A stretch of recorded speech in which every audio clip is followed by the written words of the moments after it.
Good morning, guys. Welcome to Friday. If you're new to the group, you're new to the community, every Friday we do what's called Marshall's Minute. About 3 months ago, a lot of people started asking, well, not a lot, but several of you started asking, Marshall, tell us what's going on in your life. What kind of adventure are you having in your post codependency experience? Or what I call the brilliance experience. And so I decided to create this thing called Marshall's Minute, where I share a bit about where I'm at and what's going on for me. In the last month alone, the month of September was really dedicated to this idea of commitment for me. Who am I as a leader? What's my awareness signaling? What am I ignoring? What kind of challenges do I need to be attuned to? That kind of thing. And that's expansion really kicked into gear about 2 weeks ago. So, in relationship to the title, so about 2 weeks ago, I had my own closure session because I have a couple of apprentices, and as part of their work with me in mastering the closure technique, they actually perform the technique on me. So I'm kind of their guinea pig. It's a very safe way for them to get used to using the process and encountering things and get a feel for it. And then I can give them proactive feedback in that. So I have one of my apprentices lead me through a clearing, and it really, sometimes I forget how powerful the darn thing is because it really kind of blew things open. And I got in contact with this part of myself I didn't realize was there, this deep fear of people and this deep fear of doing things. Like I feared my job, I feared the business, I feared my clients because not because they're doing something that's fearful, or scary or dangerous, or threatening. It was a fear that I would be harmed in the process in some way. And this kind of fear has been with me for decades. It controlled who I dated, it controlled the jobs I got, it controlled the things I did and didn't do. And it was always right here, right on the top of my sternum, right there, really firm, very intense. And we went through this clearing, and that sucker started to break apart. And it really opened my eyes to how blind that thing had made me, right? Because I became very narrow. The brain was in its fear response. So I was trying to protect itself. Hi, Jenny. And so it really, helped me expand beyond it.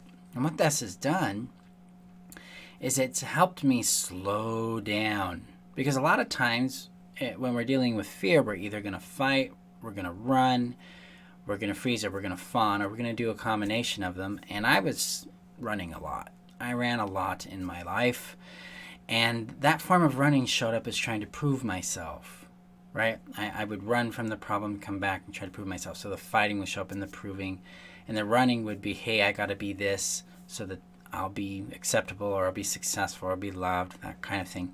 And this all started just coming into my awareness, like, wow, I've been running, I've been trying to prove myself, I've been trying to fight. So who am I now without this need?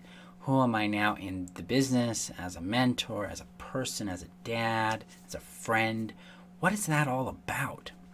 And I began exploring this pretty deeply this week. So it's an exploration process. I actually don't have a whole lot of insight yet on those things, but I do know that joy, peace, and clarity are the things that are really are important to me. So I've been looking at, what do I need to change in my world to help facilitate that? And this is the power of healing, guys. This is what healing creates for us. It creates awareness, it creates centeredness, and it invites us to expand and to receive more so that we can change our lives. So this is what you do when you get the healing you've wanted, but you also start to experience things you didn't expect. Like, for instance, hey, I really need to make a change here, or this thing that I've committed to, I need to change. Like, we had the Sorry Not Sorry challenge coming. I did that clearing, and it became real clear that is not the appropriate thing for me to do right now, so I hit the brakes. See, when we heal, we become more of an advocate for ourselves because we don't have the trauma in the way anymore. This is kind of the catch-22 with healing. If you haven't healed and you're looking at the future post-healing, you're going to see it through the lens of fear and pain and that trauma. But once you've got the healing, you got the closure, you see it through the lens of love and peace and confidence. So it shifts. It changes. You see things that were not visible before because you couldn't tune into them.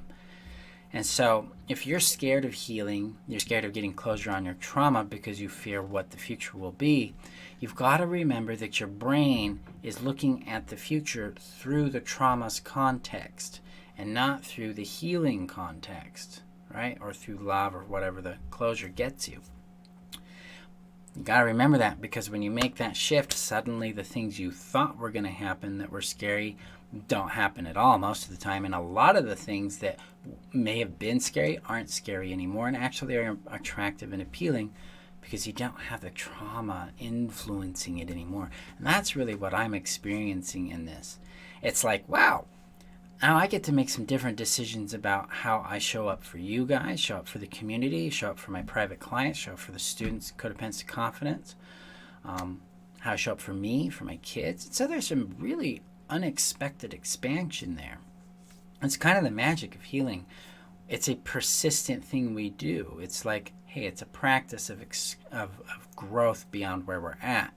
So don't look at healing specifically as an event, but also not as a lifestyle, but as a discovery, because that allows you to really connect to what comes to you when you heal. You're really, really available for it.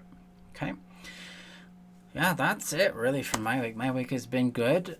Family things calmed down. Everybody's okay. September is coming to an end. We're coming into the last quarter of the year. Holidays are coming. Everybody ready for that? I'm excited for that. There'll be some big changes in my personal life coming around this December, which will be cool. Share more about that as that comes together, and I'll just keep sharing in these minutes what's going on. But really this week I've discovered that, hey, I can be free of the fear because there's nobody can really harm me. Like, oh, this is the other thing that came out of this.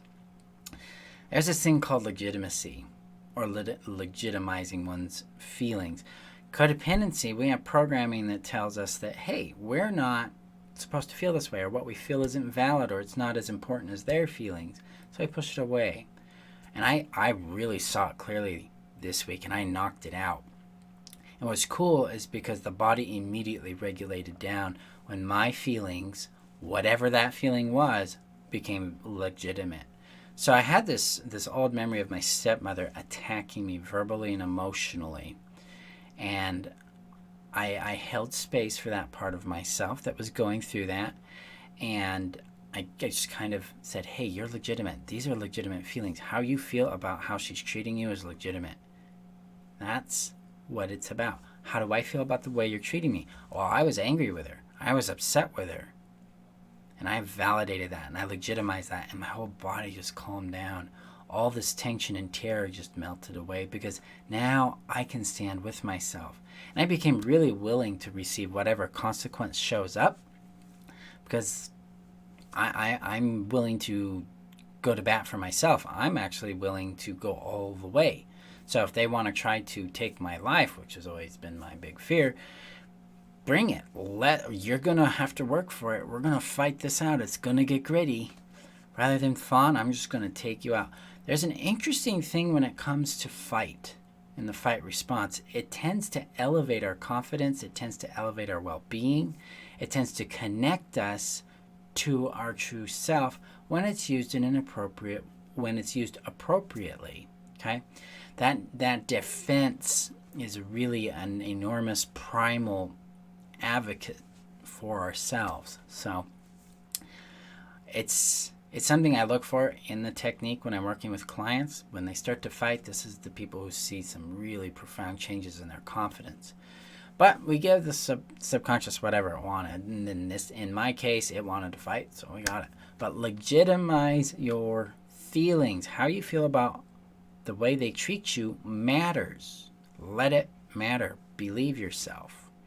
Okay, guys, I appreciate you, and I will see you guys next week for October's theme. We're going to be talking about the discard trauma. We're going to be talking about how all of that works with codependency. Get into the gritty again on healing that codependency so you can be happy, you can be free. Because that's the whole point, right? We're not here to cope. This isn't therapy. This is thriving. This is brilliance. This is happiness. So, okay, guys, I appreciate you. You guys have a great weekend, and I will see you guys next week. Have a great day, guys.